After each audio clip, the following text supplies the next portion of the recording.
It's time for Washington Fish Quest!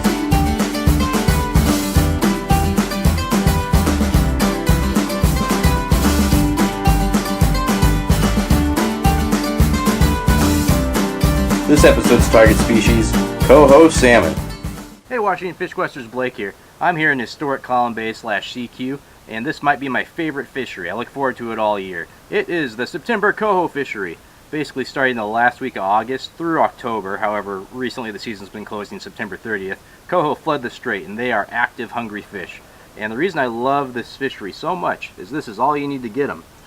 This is just a 3-ounce banana weight, 3 to 6 ounces. And then you got a 5 or 6 foot leader going to a couple of 3/0 hooks. Now you just put some herring on there. You can either plug cut them. Old timers like to put a toothpick through them, and they bend the herring in a C shape first, and that makes it spin. Or you can get a little plastic hood. As long as you can get that herring spinning in a nice tight spin, you just got to run this behind the boat. Doesn't even have to be that far. Sometimes they'll come up to the motor to investigate. These coho are Billy Berserk right now. It is great. I'm going to be here for 4 days. I'm just going to keep the camera on for one of my days here so I can share this fishery that I just love with you. Well, here I am at the docks. As I said, it is a very early bite, that topwater coho bite. It runs from about 6 to 8 or so, maybe sometimes as late as 9. I'm actually running about 10 minutes late, or there would be pitch black out here, but you know, that's fine. Safety first, I suppose. I asked the folks working at Mason's Olson's what depth they're running at.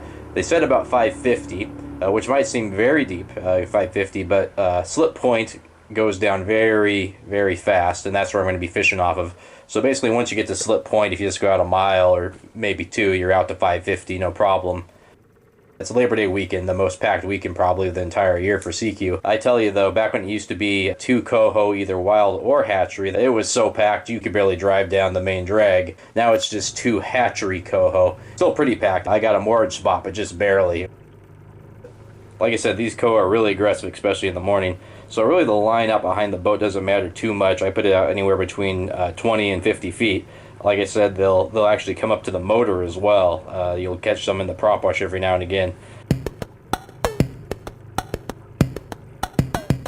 Alright, after all my big talk about what a hot fishery this is, it has been dead this first hour. It could be because there was some rain yesterday and there hadn't been for a long time. Often when that happens, it'll push the fish through. You know, they'll basically start going into Puget Sound or where the Fraser River or wherever they're headed. Then a new batch will sort of push in, but sometimes there's a lag between them. They do kind of trickle in, but they also kind of come in big groups as well.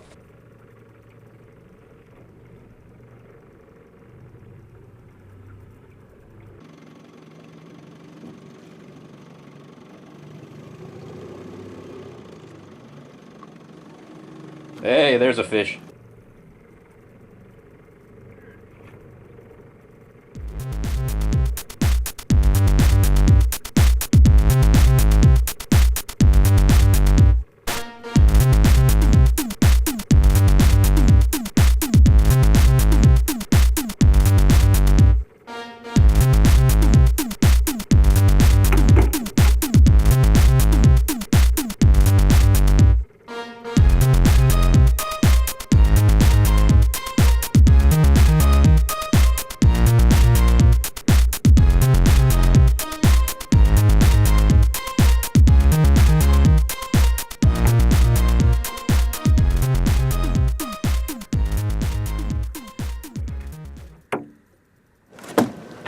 Shoot! Didn't think I saw an adipose fin, but there it is. So, really nice wild coho. Gotta let go real quick here. Ooh. Gotta love those knotless nets. Usually I still don't net them, but I didn't see the adipose fin. I thought it was a really nice hatchery. If you're watching this and you're new to salmon fishing in Washington State, the way the hatchery system works here for salmon is they clip the adipose fin, which is a little fin that sticks up between the tail fin and the dorsal fin on a salmon, and that marks it as a hatchery fish. Very frequently in Washington waters, it'll be open for hatchery, but not for wild.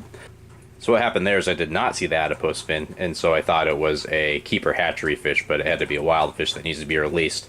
The best practice, if you see the adipose fin, is to not net them at all, and just use a pair of pliers or a gaffer to turn those barbless hooks kind of upside down, and they'll just plop right off. But whatever you do, because a lot of people net them regardless and kind of take a look at them in the water, just be sure to leave them in the water. Do not take a wild fish or a fish you're not sure about out of the water. Be 100% sure on your ID before you lift a fish into the boat.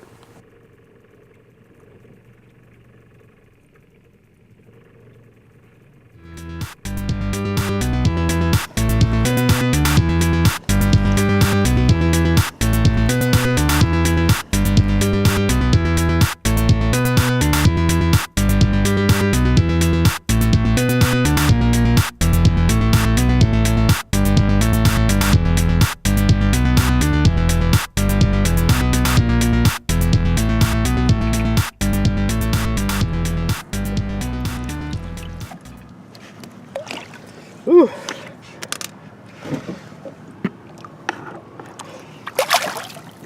It's a nice wild one.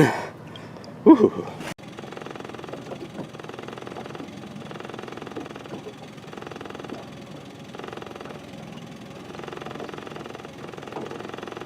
Oop.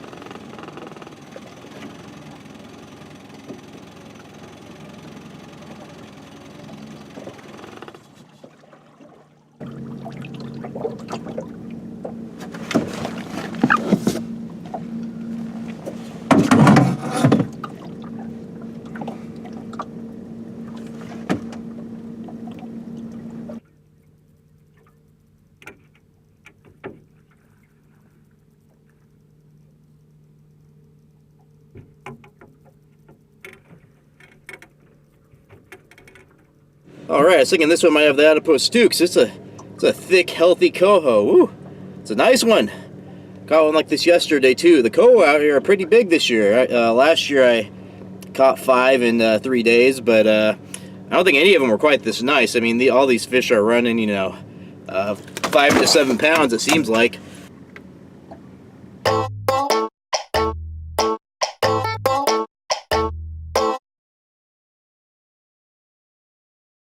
Alright, so I got that one. Then at about 8:30, the surface water dinner bell went off, and I had to drop down and use the downrigger. Picked up another one.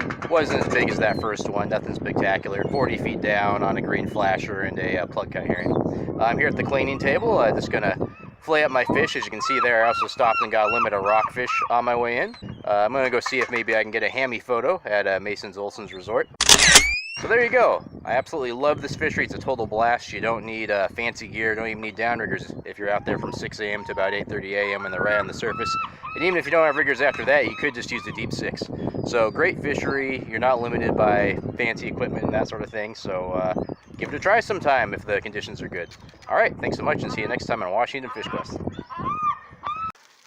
All right, here's the end of 4 days of fishing.